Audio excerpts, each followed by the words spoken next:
There's a special kind of silence that comes after a deep loss. It's so quiet it feels like a weight pressing down on your chest. But I learned there's one sound that can cut right through it, a sound more shocking and painful than the silence itself: betrayal.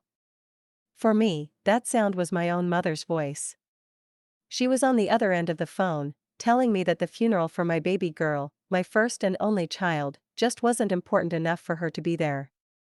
And that's when I knew I hadn't just lost my daughter. I'd also lost the parents I thought I had. They told me I would have another one. Just like that. As if a child, my child, was something you could just replace. As if her funeral was just an inconvenient party they could skip. That day, I didn't just bury my daughter, I started digging a grave for the relationship I once had with my parents.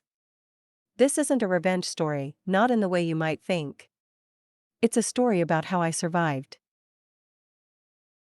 It's about how I quietly and completely erased two people from my life, not to hurt them, but to save myself.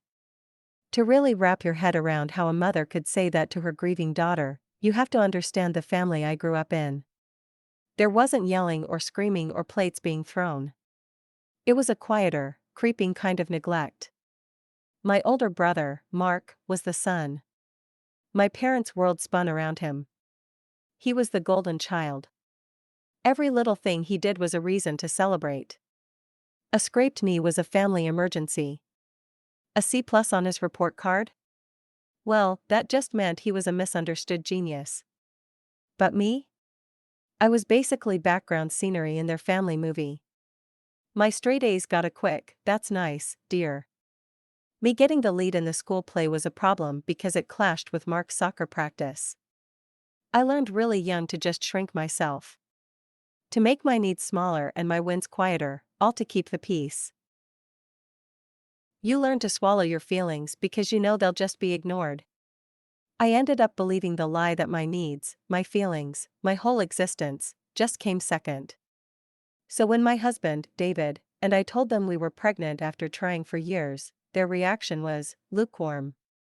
At best. My mother's first comment was, "Well, I hope you know how much work that's going to be."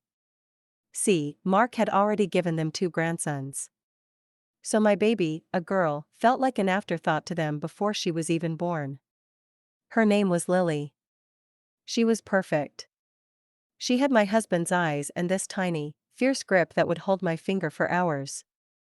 Those 6 months with her were the only time in my life I have ever felt truly seen. Truly important. I wasn't just Mark's sister, or my parents' daughter. I was Lily's mom. And it was my everything. When SIDS took her from us, my world didn't just go dark. The entire sense of who I was, which had only just started to bloom, was completely obliterated. For the first time in my life, I was about to ask my parents for something I desperately needed: their support. My whole world had shattered, and I was naive enough to think that the people who brought me into it would help me pick up the pieces. I called my mom. My voice was this raw, shaky thing I didn't even recognize. I told her the funeral was on Saturday. The silence on her end stretched on just a little too long. Then, a sigh. "Oh, honey," she started, and my stomach just dropped. I knew that tone. It was the sound of being inconvenienced. Saturday is Mark's annual barbecue. You know that. We can't miss it. I couldn't even process it. "What?" I whispered. "Mom, this is Lily's funeral." "I know, and it's terrible, it really is," she said, her voice dripping with this casual, throwaway sympathy. "But Mark's already bought all the food. People are expecting us. It's just, a baby's funeral isn't as important. It's not like she had a long life with lots of friends who will be there. You'll have another one, sweetie. You're young. It's just a baby." Those words echoed in the giant, hollow space where my heart was supposed to be. My daughter, my beautiful, perfect Lily, was just an inconvenience. Her life, her entire existence, brushed off like it was nothing. The betrayal was so deep, so absolute, it felt like I'd been punched in the chest, knocking all the air out of me. It wasn't just that they weren't supporting me, they were invalidating my grief, my daughter's life. It hit me right then, my parents couldn't see my pain because they had never really seen me. I don't remember what I said. I think I just hung up. I sat on the floor, and the silence of my empty house was screaming at me. Hours later, David found me in the exact same spot. He just held me as I finally shattered, crying not just for my daughter, but for the gut-wrenching realization that the family I thought I had was a complete lie. If you've ever felt invisible or had your deepest pain dismissed by the people who were supposed to love you most, tell me in the comments how you found the strength to carry on. Your story deserves to be heard. In the days after the funeral, something inside me changed. The grief was still there, this constant, heavy ache. But right alongside it, a cold, clear resolution started to form. This wasn't going to be some angry, impulsive decision. This was about survival. I knew I couldn't even begin to heal from losing my daughter while I was still tied to the people who had caused me a lifetime of pain. So, I started erasing them. Not with a big, dramatic fight. It was a quiet, step-by-step removal. First, I blocked their numbers. My mom's, my dad's, my brother's. No final, angry text. No big announcement. Just, gone. Their line to me was cut. Next up was social media. I went through and blocked every single one of them, and any family friends I knew were just their spies. The day after the funeral, my cousin sent me a screenshot from my brother's page. It was a photo of my parents, smiling, holding beers at the barbecue. The caption said, "Great day with the family." That picture was all the proof I needed. They weren't just missing my daughter's funeral, they were celebrating without me. A week later, a bouquet of flowers showed up. The card read, "Thinking of you. Hope you're feeling better. Love, Mom and Dad." Feeling better like I had the flu. I took the flowers straight to the garbage can outside and left them there. Telling my extended family was the hardest part. My aunts and uncles called, asking why I wasn't talking to my parents. I didn't lie or make excuses. I just told them the truth, in a calm, flat voice. They told me my daughter's funeral wasn't important and went to a barbecue instead, I'd say. I've decided that people who could do that don't get a place in my life. Some were shocked. Others tried to defend them. "You know how your mother is," one aunt told me. "Yes," I said. "I do. And I'm not accepting it anymore." This whole process wasn't for revenge. It was about taking back my own sanity. Every boundary I put up, every connection I cut, was another brick in the fortress I was building around myself.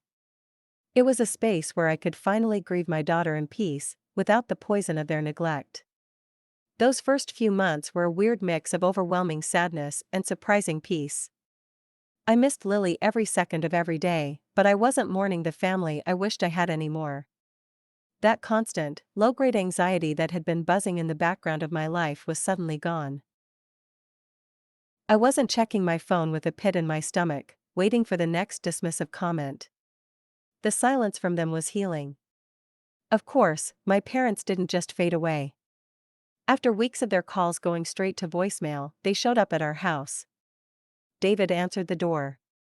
I stood right behind him. I wasn't hiding, just watching them from a safe distance. My mother's face was a mess of confusion and anger. "What is this, Abigail?" she demanded. "You're punishing us?" I stepped forward. "This isn't a punishment," I said, my voice totally steady. "It's a consequence. You made a choice. You chose a party over your granddaughter's funeral. You told me my child wasn't important. I'm simply choosing to believe you." My father just scoffed. "This is ridiculous. We're your parents." "You were there when I was born," I replied. "But you weren't there for the most important day of my life since then. You weren't there when I buried my daughter. So you don't get to be here now." They left, confused and angry, trying to paint me as the cruel one. But their words didn't have any power over me anymore. Cutting them out wasn't a magic wand that healed a lifetime of wounds, but it gave me the space to actually start. I started therapy, where I finally started unpacking decades of being ignored. I learned how to give myself the validation I'd always wanted from them.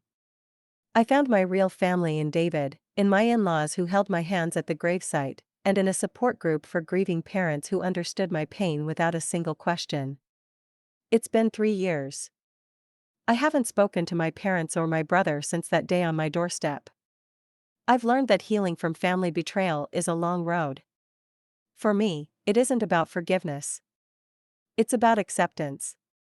Accepting that the parents I needed, the parents I deserved, just didn't exist. It's about being my own parent now, and giving myself the unconditional love they never could. I erased them from my life not because I hated them, but because I loved myself. It was a fierce, protective love for the mother I had become, and an endless, unbreakable love for the daughter who taught me what truly matters. And in the quiet that they left behind, I finally found my peace.